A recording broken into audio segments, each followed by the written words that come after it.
What are the 4 pillars of success that you can use to run a successful social media marketing agency? If you want the best possible chance, making sure these 4 things are in check is going to really boost your chances of success. So for the first pillar, it's client acquisition and retention. You need a strategy for bringing on new business and maintaining current business. You should have the journey, the customer journey of your ideal client mapped out from start to finish. That means from the point where they first interact with your content at the first most fundamental level, maybe they see a Facebook ad, maybe they see a YouTube video, maybe they see a social media post about your brand. Make sure that you have the journey of that ideal client mapped from the first touch all the way to signing with you as a client. We call that the customer journey, and having a plan for that is going to make it easier to replicate that and to find success over and over again because you've planned it out step by step. Additionally, within the customer journey, you're going to want to have an effective funnel. A funnel at a high level can be a website, a video, some kind of system which funnels people down. You start finding the most interested people and guiding them to the bottom of the funnel. That means that anybody that's kind of non-committal, isn't really interested, isn't an ideal client, isn't going to make it to the bottom stages of the funnel and won't get on a phone call with you to discuss actually signing as a client. Some of the funnel building tools that you can use to build websites, go high level, ClickFunnels, ClickFunnels, things like this that help you build pages to help refine down your most ideal client and only take meetings with the people that are valuable to you and that may end up signing. Don't waste your time talking to people that are just going to pull your leg. Spend your time focusing on acquiring clients who actually want your services. Another integral component of acquiring and maintaining business is strong sales and good relationship building. And you should be able to communicate exactly what it is that you guys do and what sets you apart very clearly, concisely,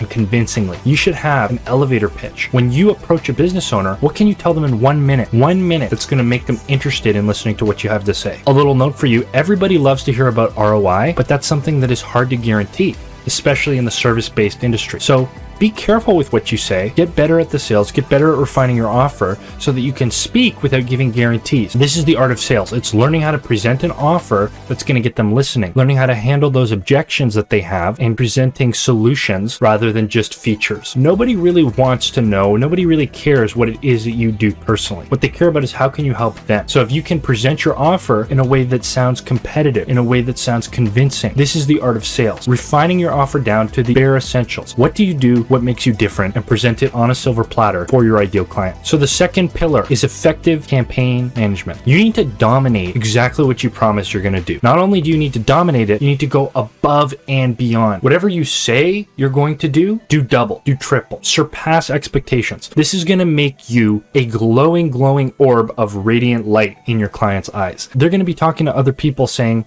I signed with this person, they doubled what they said they were going to do. Always under promise, over deliver. Do more than you say you can do, and that's going to make such a huge difference in the eyes of your clients. They will be so impressed with the value that you offer them because they were willing to sign with what you said and then you did more. This is also going to help with client retention and keeping that business relationship going for as long as possible so that you can continue to do good work for that client. You need to master your craft and love it. You got to get good at doing Facebook ads, Google ads. This isn't just something that you do on the side. This is the core essence of your business. As a social media marketing agency, if you don't try your best to excel and learn every single thing that you can about running meta ads and running Google ads, what are you doing? If you don't really want to deep dive and learn that skill and get competitive at plugging ads, buying media, you're kind of wasting your time. This may not be the industry for you. Especially when it comes to getting good results for your clients, you need to stay on the cutting edge. You need to be watching YouTube videos, reading blogs, reading articles, learning about the updates in the Meta Ads platform and the Google Ads platform so that you can stay on the bleeding edge. If you're not on the bleeding edge, one of your competitors could be, and they could come take your client. Make sure that you have an attitude of always learning. There will always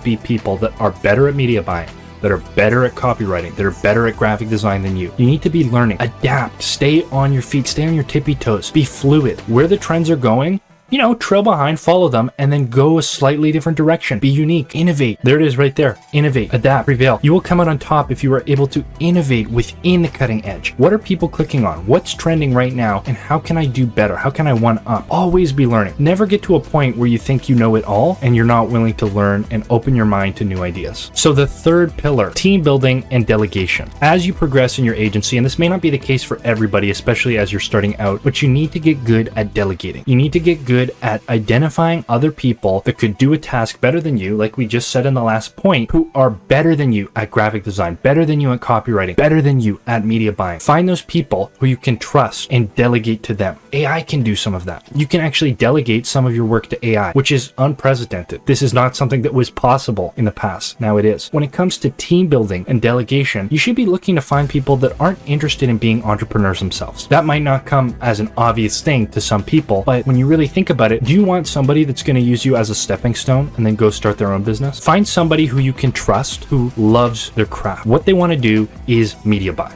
They don't want to run a company, they want to media buy. They love it. They love getting better at it. What they want to do is graphic design. They don't want to do anything else. They want to graphic design and get better at it without wanting to start a company. These are the people that will be the gems for you to hire. You need to find them. It's not easy to find them, but I will make more videos in the future about finding perfect team members to hire who can offset your work and help you be more efficient overall by intelligently delegating the tasks that they can do better than you so that you can free up your time to work on other areas of your business. It's a big decision to bring somebody else on board, and it can make or break your operation. They'll be working under your brand that you've so carefully cultivated. Now, realistically, in most SMMA conditions, you can probably handle 7 to 10 clients by yourself without bringing anybody else on board. So just use that as a sort of threshold guide. Don't bring the wrong person on at the right time, and don't bring the right person on at the wrong time. Be calculated. Find the right people for the job who love what they do, don't want to compete with you, and delegate that work strategically. Now, the fourth pillar is financial management and growth. As you start growing your revenue and getting more money flowing through your business, make strategic, smart investments. One thing to note is cash flow doesn't mean cash in your pocket to spend.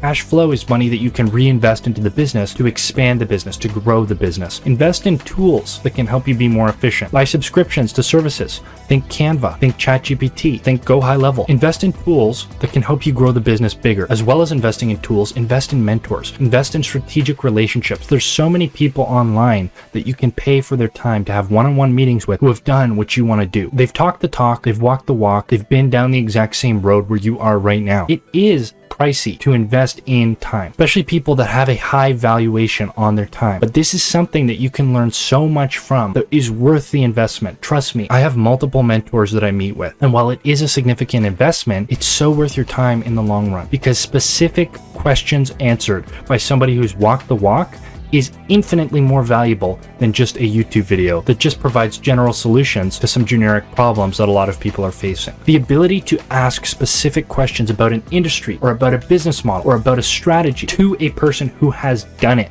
and is successful in that space, it is so valuable. Paying for that is something that a lot of people have doubts about, but it is something that I would highly encourage you to consider as you start getting more cash flow, growing your business, and have money to invest. And my last sub point under financial management, you should not be fully booked. And maybe that's a little bit surprising for you to hear because you think fully booked is good, but that means you need to raise your prices up to get to the next level of business. It's a signal from the market that you are undervaluing yourself. Don't do that. So many people, especially agency owners, have imposter syndrome. They feel that they're not worth it to charge the high amounts that they need to be charging, yet they're getting amazing results for their clients. If you are getting good results, if you have built good systems, if you know exactly what you're doing and where you want to go, it is fair to price yourself high. Price yourself competitively, but make sure that you reflect the time, the effort, the experience that you bring to the table. So that's that. The 4 pillars of agency success. If you can apply these 4 things into your agency, you will increase your chances of success in this space. I wish you the best. I'll see you in the next video.